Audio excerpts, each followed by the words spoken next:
Alhamdulillah rabbil alamin anula meja a flebagaw anga foli baw bela jele kata mali kono ya fo mali koka anga foli baw bela jele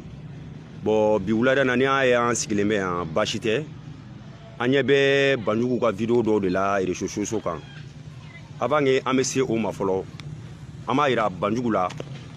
ni abeta mandia yini akata mandia yini yoro were mandia yini yoro ote o conseiller mandia yini yoro ote haidara kan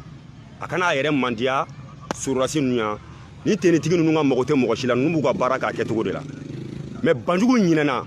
a nyinena domin kama mali o conseiller ko mali dine nyemoko ka sobi ko me ko nyemoko tala a don kama un bora yoro mina kana haidara nofe kana deli katake o conseiller président o do banjugu nyineno ko de kurate banjugu kono ko haidara de amina ka do kasola ibega de amina ka do kasola haidara tere kele flana jume ame mu fo banjugu yana ka geleya nié ama aye abe fe ka kuma mu fo ata fan yera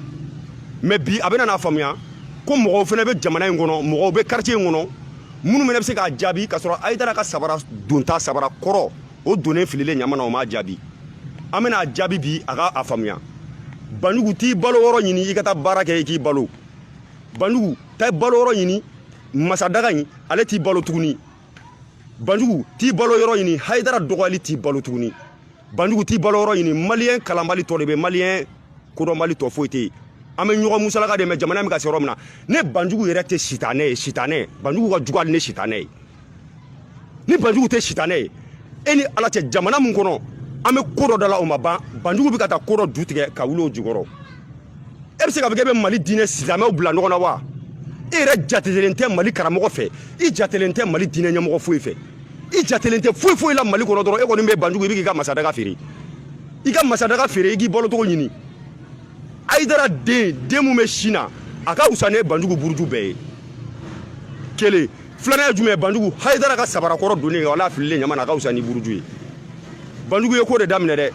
me ye kelen fili ame kelen fili ni e fila me fila fili ni tarata na metala ame nyogona de haidara be jora muna bi mali kono haidara be jora muna bi mali kono haidara jora mu yana bo bi mali kono kana se bi ma ni ya ansigile me abi Ismani Sherifu Madan Haidara ka wuli ka jodo wallahi abeni ala che ni sega an were bi an fa ananga karamo ke ba ama fo ba na wo ba ka o conseiller président aka toyi mais adira mani bonya do da adira ma ni ka jamana sutura ka sero leto kalama ni be do kola ni be mo do ko nyini Haidara n'a pas besoin Haidara gara o conseiller président sanume kele abe sanjula ay haidara toro de aya dekune aya nyani ay to tiyo sama mo fem be haidara dogo ya bi abena ta soro la conseiller président ko fe ni siga unye bi abena ta mfate shiala ni siga unye bi anga karamo ko te shiala ni siga unye bi Ismani Sherifu Madan Haidara abena la ta te shi o conseiller président la mais anaka kuma aba koro jigiya mun gama ododo mais to do dugole no ela ebena te kebena réseaux sociaux ga kebena na fukebena haidara dogo ali cheye comme ibe ka yi mine ka ti to kasola ami kungana ka arasa indiga boy ko arasa nogole ododu inika masadaga andika arasa nogole aidara ibe ka o chekata o digi kasola ya mo munu e deliga ko pour que gila boy tolu ko nyini jugoro fo le ga do e bena bide ke bena haidara dogo ali cheya o glegi ba ala mo dima folo wa billahi fokati se to sorobli kangare mu ga dayana kangare daga iba lame aga do klula ka me aye ni partager fo banjugu ka me ka don a beni ala ni ala kira che wallahi men kaburu de ga bateni kalama na bora kalama ti so aka ke mais amena yira la de e fene dogoya aidara dogoya baka chete e mo gligi ba don folo ika arasa nogolin ay bi ga yini mu che ka taw do kasola ta ibe ga wulen bi de be mana kan fo ibe ga wulen bi de be ga kele ga demso siere be ni fo banjugu e kile joli ga kasola ngoro ya mo go tara dilli le ga pour que kebla eto kalama mo mun tara delige anyini ga tigi be don folo yani ga dogali ke e banjugu e ma miri de wallahi e ma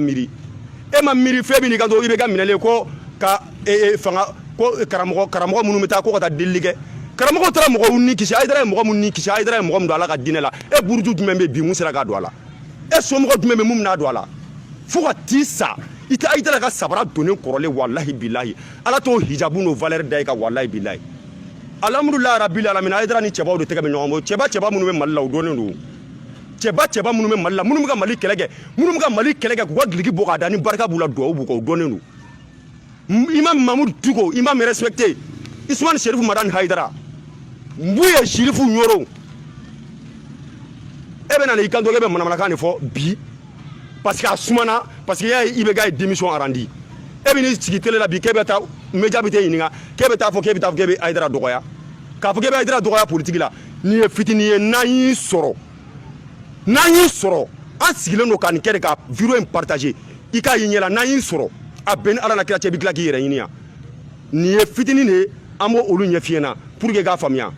mɔgɔ langoloya n'i b'a kɛ i b'a kɛ ka da hakɛ de la e ka mɔgɔ dɔgɔya ta ye Haidara ye bi Mali kɔnɔ ni Mali yɛrɛ n'a ka maliya tɛ e kɛlen ka ni manamanakan kuma dama fɔ a bɛn ni Ala n'a kira cɛ i kan ka minɛ de k'i don kaso la tuguni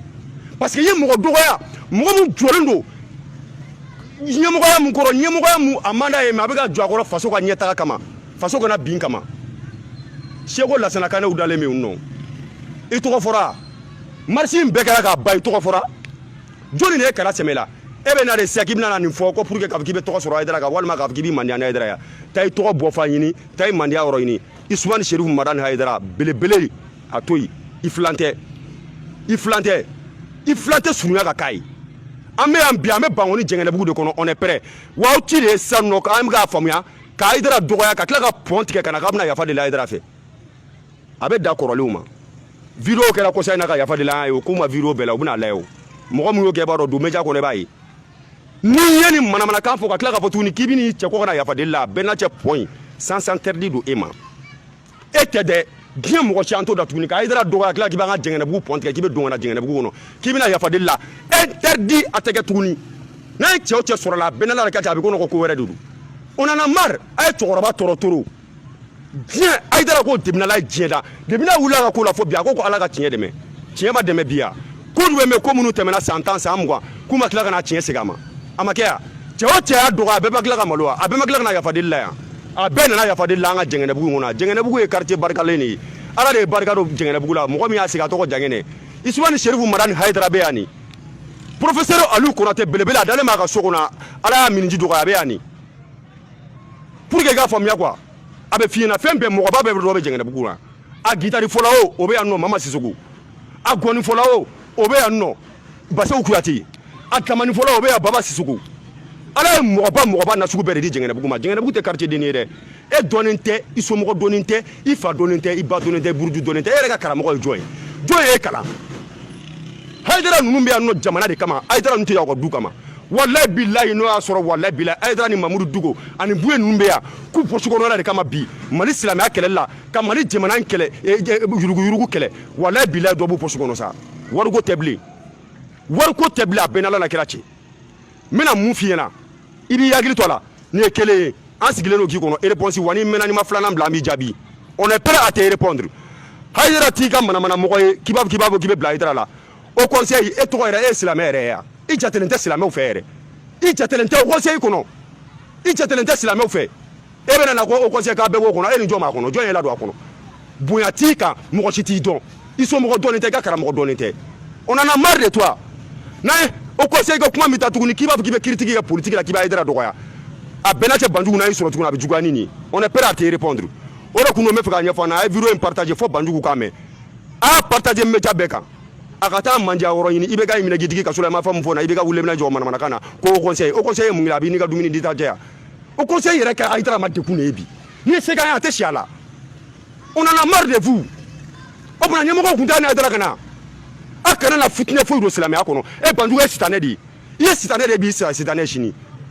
an tɛ fɛ k'i da an ka silamɛya ko kuma yɛrɛ la kana na an ka jamana jalen kana na sitanɛ foyi don an ka jamana ɲɛmɔgɔ an ka diinɛ ɲɛmɔgɔw ni ɲɔgɔn cɛ diinɛ ɲɛmɔgɔ ni ɲɔgɔn cɛ a tɛ dɛna sitanɛ an t'a t'u bolo bi an t'a t'u bolo sini nin ye première réponse ye n'i ye dɔ wɛrɛ bila an b'i jaabi wa n'i mɛnna n'i ma dɔ wɛrɛ bila an b'i jaabi on va te répondre bien o de kun don assalamu alaikum